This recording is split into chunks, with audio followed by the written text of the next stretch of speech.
The dining room was buzzing with chatter, wine glasses clinking, and the smell of roasted turkey filling the air. Everyone was smiling until my mother's voice cut through the noise like a knife. "She doesn't deserve to sit at this table," Margaret Hayes declared, her fork pausing midair. Her eyes locked on me and the entire room went still. Before we begin, drop a comment and tell us where are you from and from which city you're watching our videos. And after watching the whole video, don't forget to tell us what would you do. In this situation? Be honest. Tell me in the comments below. We read every comment. Let's begin. I froze, my hand resting lightly on the rim of my water glass. "What did you just say?" I asked, keeping my voice calm even though my chest felt like it was collapsing. "You heard me, Rachel," she replied coolly, like she'd rehearsed the line all day. "You've brought nothing but disappointment. No real career, no husband. Nothing to show for yourself. You think you can sit here like you're an equal? Not in my house." Gasps rippled. Olivia, my older sister, smirked, exchanging a knowing glance with her fiancé, Brandon Cole. He leaned back in his chair, looking amused, like this was some show staged for his entertainment. My father, Thomas, didn't even look up from his plate. The heat burned in my throat, but I refused to let it choke me. I straightened my back, forcing my voice not to crack. "If I don't deserve to sit here," I said slowly, "then I won't." Grandpa Edward shifted in his seat at the far end of the table. His knuckles tightened around his glass.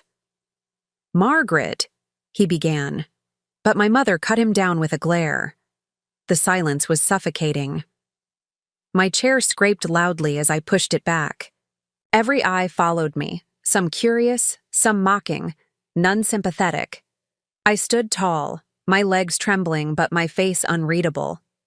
"Enjoy your dinner," I whispered, my eyes meeting Olivia's smug grin for just a beat longer.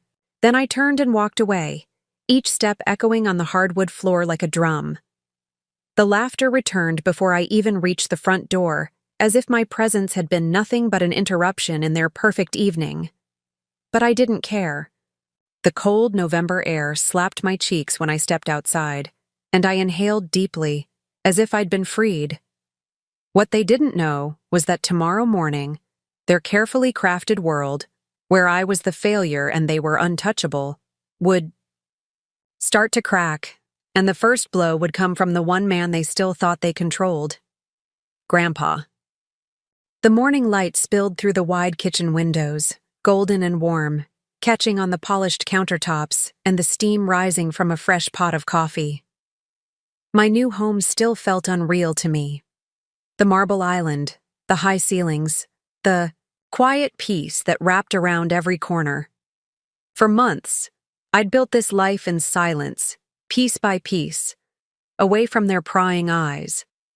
Now, I sat across from Grandpa Edward, watching him butter a piece of toast like it was the most ordinary morning in the world. He looked comfortable, even happy, his shoulders finally relaxed. "This place suits you, Rachel," he said with a small smile. "It's about time you found a home where you can breathe." "Thank you, Grandpa," I whispered, swallowing the lump in my throat.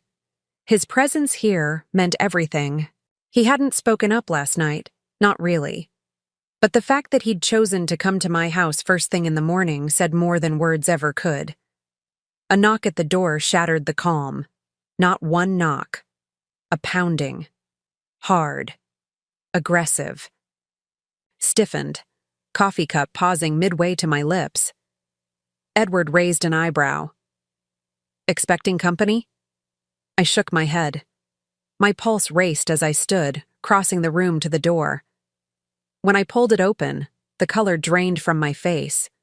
There they were. My mother, Margaret, at the front with her coat thrown over her shoulders, lips pressed into a tight line. Behind her stood Olivia, arms crossed smugly, and Brandon, his jaw slack in shock. Even my father, Thomas, lingered at the back, looking uneasy, as if he regretted being dragged into this. "What are you—" I started, but Margaret's eyes darted past me. Her face turned pale. At the sight of Edward sitting comfortably at my kitchen island, sipping coffee like he owned the place. Her hand shot up to her mouth. Olivia's smirk faltered. Brandon muttered something under his breath. "Dad?" Margaret croaked, stepping forward. What are you doing here?" Grandpa Edward turned his head slowly, his sharp blue eyes locking on her with an intensity that silenced the hallway. He dabbed the corner of his mouth with a napkin, then spoke evenly, his voice cutting through the tension. "I'm having breakfast," he said. "At Rachel's house." Silence. For a moment, nobody moved. Then Olivia's jaw clenched. "Her house? Since when does she have a place like this?" My blood boiled, but I didn't answer. I didn't have to, because Grandpa wasn't finished. "You all sat there last night," he said, his voice low but deadly, "and let your mother tear her down. You laughed, you mocked her. And yet here she is, with a home she earned on her own. A home filled with dignity. Can any of you say the same without leaning on my money?" Margaret's face flushed crimson. "Dad, that's not fair." "Not fair?" His hand slammed the table, rattling the dishes. "What's not fair is the way you've treated her. What's not fair is the way you've raised Olivia up on a pedestal while spitting on Rachel's name. Last night, you told her she didn't deserve to sit at the table. Well, I'll tell you this." He stood, his tall frame towering over them even from across the kitchen. "From this moment forward, her table is the only one that matters. If you want my respect, you'll find it here, not in that house you—" "Poison with your arrogance." The silence was deafening. Margaret's lips trembled. Olivia's eyes darted between us, her face twisted with disbelief. Brandon muttered, "Unbelievable." But no one dared challenge Edward. I finally spoke, my voice steady though my hands shook. "You made it clear last night that I wasn't welcome. Fine, I walked away. But don't come here now, acting surprised that I've built something on my own. You can't break me anymore. You don't get that power." The words hung heavy in the air, thick with years of unspoken pain. Thomas finally cleared his throat. "Rachel." His voice cracked. "We didn't know." "Exactly," I snapped. "You never cared to know. None of you asked where I went, how I lived, what I worked for. You wrote me off because it was easier. Well, take a good look. This is who I am. And this house? It's only the beginning." Grandpa Edward's hand settled gently on my shoulder, steadying me. "She's right," he said firmly. "And you'd better remember this moment, because the balance has shifted. Rachel's not the outcast anymore. She's the one who's risen." Margaret's breath came in shallow bursts, her eyes darting around the pristine kitchen, the expensive fixtures, the calm strength radiating from me. For the first time in my life, I saw something new in her face. Not scorn, not superiority. Fear. "Come on," Olivia hissed, tugging at her mother's arm. "We don't need to stand here and be humiliated." But Margaret didn't move. She stared at Edward, her father, as if she'd just lost a battle she hadn't even realized she was fighting. Finally, she turned on her heel, her silence louder than any insult. Olivia and Brandon followed, muttering angrily, while Thomas lingered at the door. "Rachel?" he said softly, eyes filled with something like regret. I'm sorry." I didn't answer. I just closed the door. When the latch clicked, I exhaled, my whole body trembling. Grandpa squeezed my shoulder once more and whispered, "You've won, Rachel. Don't let them take this from you." For the first time in years, I believed him. By the afternoon, word had spread through the family faster than wildfire. I hadn't posted a picture of my home, hadn't flaunted anything online, but somehow, relatives I hadn't spoken to in years suddenly started texting. "Rachel," I heard, "you bought a place? Wow, when were you planning on telling us? You must have gotten some help, right?" Every message dripped with curiosity and disbelief, as if they couldn't imagine I had earned this myself. I ignored them all. The memory of my mother's face that morning was enough fuel to keep me grounded, but not everyone was content to whisper. That evening, Olivia showed up. Alone this time. I heard the tires screech in the driveway before the bell rang. I didn't rush. I let her press it twice more before I opened the door. She stood there in her tailored coat, arms crossed, eyes sharp with fury. "Nice place," she spat, her gaze sweeping the foyer. "Who'd you trick to get this?" I bit back a laugh. "Not everyone needs to sleep their way into comfort, Olivia. Some of us work for it." Her eyes narrowed. "You think you're clever now, huh? One fancy house and you suddenly believe you're better than us? You'll always be the pathetic little sister. Don't forget that." The venom in her words was nothing new, but this time I didn't shrink. I stepped closer, letting the door fall halfway shut behind me. "You know what the difference is?" I whispered. "Last night, you had your mother defending you, laughing at your side. This morning, Grandpa walked out with me. And today, you're standing here, shaking, because, for the first time in your life, you don't hold the upper hand." Her jaw twitched. She hated that I was calm, that I wasn't breaking the way I used to. "You'll regret humiliating Mom," she hissed. "She's not gonna let this go." "Neither will I said simply, then shut the door in her face. The knock that followed was frantic, but I didn't answer. Eventually, her car peeled away. That night, Grandpa called me into the study. The fire crackled as he sat in the leather armchair, his expression firm. "They're going to come at you harder now," he warned. "Margaret thrives on control. Olivia's pride is her weapon. You need to be ready." "I'm not afraid of them anymore," I admitted. For the first time, I feel like I can breathe, and I'm not giving that back. Edward studied me for a long moment. "Good," he said finally. "Because there's something I need to tell you." My stomach tightened. "What is it?" He leaned forward. "I've been revising my estate. I hadn't planned to reveal it yet, but after what I saw last night, I don't trust your mother or sister to respect my wishes. Rachel, the majority of it will go to you." The words hit me like thunder. "Me?" "Yes. Because you understand what struggle is. You won't squander it.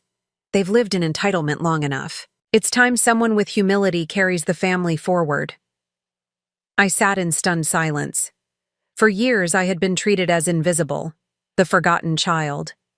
Now the ground was shifting under everyone's feet. "But Grandpa," I whispered, "they'll hate me more than ever." He gave a dry chuckle. "Then let them.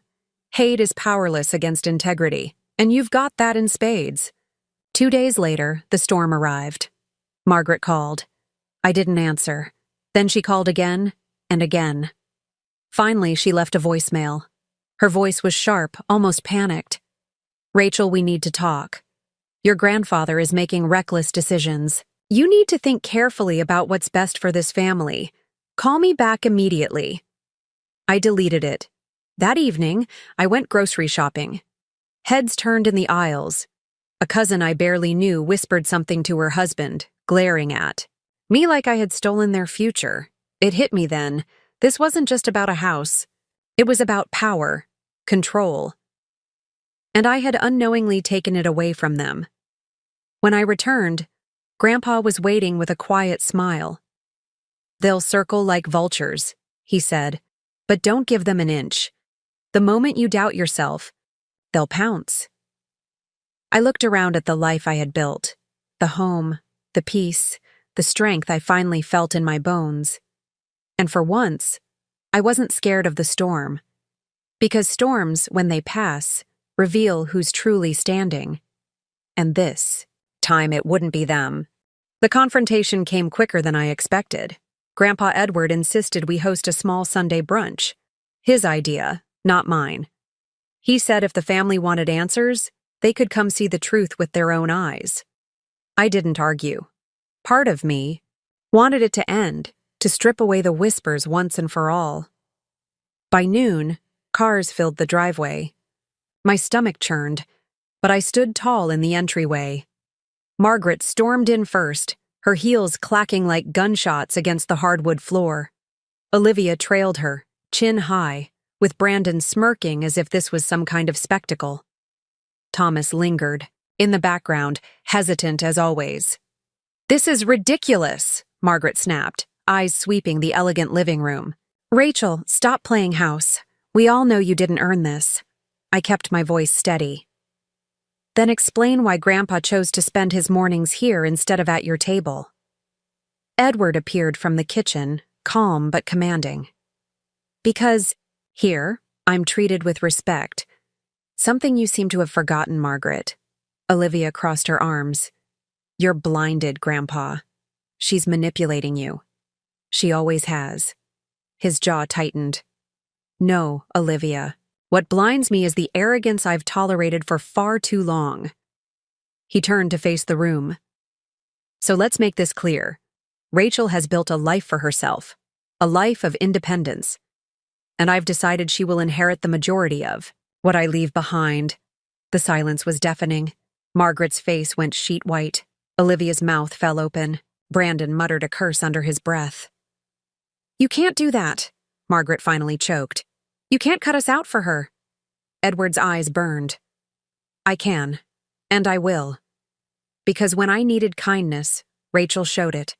When she was cast out, she didn't crumble. She rose. That's who deserves to carry this family forward." I swallowed hard, my heart racing. For once, I didn't need to add a word. The power shifted right there, in my living room. Margaret trembled, gripping the back of a chair. This is betrayal." "No, Mother," I said, stepping closer, my voice firm but calm. "Betrayal was mocking me at Thanksgiving, telling me I wasn't worthy. Betrayal was laughing while I walked out. This is justice."